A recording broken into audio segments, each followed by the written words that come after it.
you think about it, I know we joke about this term a lot, like whether or not so-and-so is a Philly guy. Or you think he's a Philly guy, bring his lunch pail to work and all that.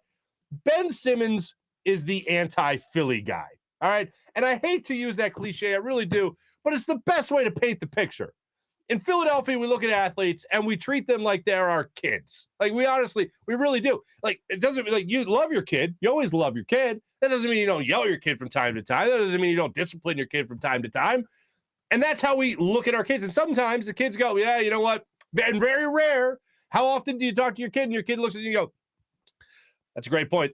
That's a great point, Dad. I don't understand why I took the juice box from you and just squeezed it all over the living room carpet. I don't know why I did that. That was ridiculous. It's a good point by you, Dad, when you called me out on that. Thank you for that. I'll do my best to try to be better. Wouldn't it be amazing if that's how it worked? My daughter's 2.5, so she's not really doing the full sentences yet, but that's how she looks at me. I can tell. I don't know what I was doing, Dad. I just felt like doing it. And, you make a good point. Yeah, okay, that'll be the day. But anyway, that's how we look at our athletes. And Joel Embiid, he responded to that. We called him out for stuff that we thought he was full of crap on. He improved. He knew that he could be better. He improved. He had a son. He became an actual father, and he wanted to improve and be better for his son. Like, that's a beautiful thing. Everybody was on the same page. That is a Philly mindset. That's what we want in our athletes. Bryce Harper has that. That's what we want. Oh, it's not going well? What are you going to do to improve? Great. We're here for it. Ben Simmons is like, nah.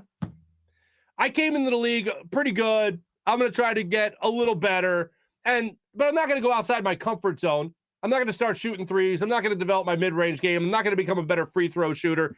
That's where I'm at right there.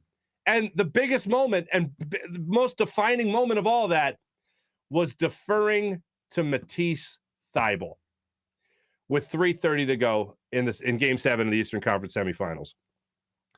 And I remember being at that game. My buddy Bennett, awesome, brought me to that game. And I'll never forget when that happened. And it was like the air was let out of a balloon. It wasn't, Ben, you suck. What the hell? Like the moment was so terrible that we didn't respond as many fans would respond, as many people would predict Philly fans to respond with, Ben Simmons sucks. Get out of here. That was terrible. Like in the moment, it was shock. And then maybe a minute or two later, it was like, did that really happen? And then after the game, that's when the venom really came out. You could hear people leaving the stadium, screaming and yelling. I know I did an instant reaction as I was walking out of the stadium, and I was still dumbfounded at what I saw. Other people were just rageful at what they saw. But that was the ultimate moment. Ben, the basket is right there. The only thing you've been comfortable in consistently in your career on the offensive end of the court is dunking a basketball. If you're making the play, that's the only thing you're comfortable doing. You're not shooting, obviously, but if you're trying to get rid of the basketball, yeah, facilitator, sure, you're more comfortable. But in terms of actually having the ball in your hands, the most comfortable thing when it comes to attempting to score is a dunk. And he passed it to Thybulle with Danilo Gallinari, as I always like to say, defensive stalwart Danilo Gallinari trailing him. He either didn't want to get blocked, he didn't want to get fouled, he didn't want to go to the line in a crunch situation. Instead, he deferred to Thybulle and then got butthurt when Joel Embiid referred to it as the turning point of the game. Not just him passing up on the dunk, but also missing a free throw. That was Matisse Thybulle. Somehow Matisse Thybulle didn't cry in his Cheerios. And then he got upset when Doc Rivers said he didn't know whether or not he could win a championship with him as his point guard. And Doc is delusional. Like, I'm glad nobody bought what Doc said after the fact when he tried to justify. I wasn't saying I couldn't win with him. I was saying I don't know. Like, I didn't know anything of that.